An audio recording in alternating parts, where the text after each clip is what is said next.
Ayan, hello everyone. Ayan, meron tayo ditong malaking bangus na napakataba. Ayan, di ba minsan sa pag-slice natin ng bangus, yung maano natin na nadudurog yung laman. Ang sikreto lang naman nun, yung kailangan, yung ating gagamiting kutsilyo ay matalas. Ayan, para hindi masira yung kanyang laman at malinis yung pagkaka-slice. Ayan, so gagawa muna tayo ng slit or yung gilit. Kung ilan yung gusto nating, kung ilang gilit o ilang piraso yung ating gusto sa bangus. Ayan, una, para makapasok yung kutsilyo ng maayos, para makontrol mo yung direksyon ng hiwa. Ayan, marahan lang muna para hindi malamog yung laman. Ayan, gagawa lang tayo ng pinaka-guide niya, hindi siya madiin. Ayan. At kailangan nga yung smooth at malinis yung pagkaka-slice. So, ayan, nakagawa na tayo ng 6. At pang-7 yung yung buntot. Ayan, sino ba may gusto ng buntot? Parang lahat ayaw ng buntot. So, di 6 na. Kung ilan tayo sa pamilya, tigit-igisa ng hiwa, di ba? Ayan.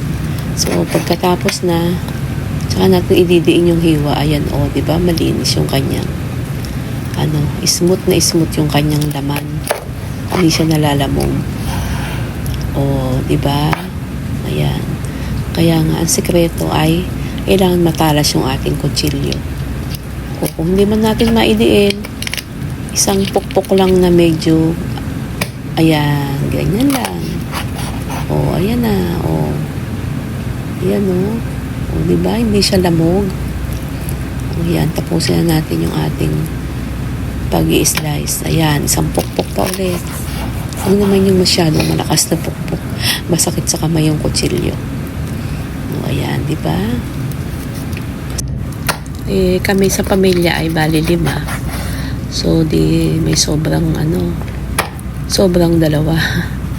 Yun, para kay Papa Ina yung 2 na yun. Hindi, yung gagawin ko kasi dito, yung isang anak ko, yung hindi siya kumakain ng may sinabaw na isda. Kaya yung isang gilit dito ay ipiprito ko. Bali, tsaka itong buntot pala. Kasi yung buntot, pwede nating ipangsahog sa bulanglang. Ayan, ito. Kasi yung asawa ko mahilig sa bulanglang. Kaya, yan, sasahog na lang yung buntot. Ang iluluto ko lang ay yung 5 piraso, yung 5 gilit. Kaya ayan, ihanda na natin yung ating pagluluto. Di ba tayong mga nanay ay kapag oras na ng pagluluto, kailangan maaga pa lang, nagpe-prepare na tayo ng ulam para sa pamilya. Ayan, itong iba ay lulutuin ko naman na sinigang na bangus. At yung butot, ayan, ito ay para sa prito. At saka yung isang gilit. Ganun naman diba sa ating mga anak o sa isang pamilya. Merong may ayaw talaga ng ulam na ganito, na isda. Merong okay lang naman sa kanila. Ayan.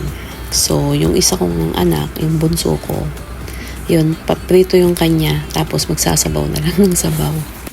Ayan, maraming salamat po sa inyong panonood. Sana po ay nagustuhan niyo itong aking video. Bye!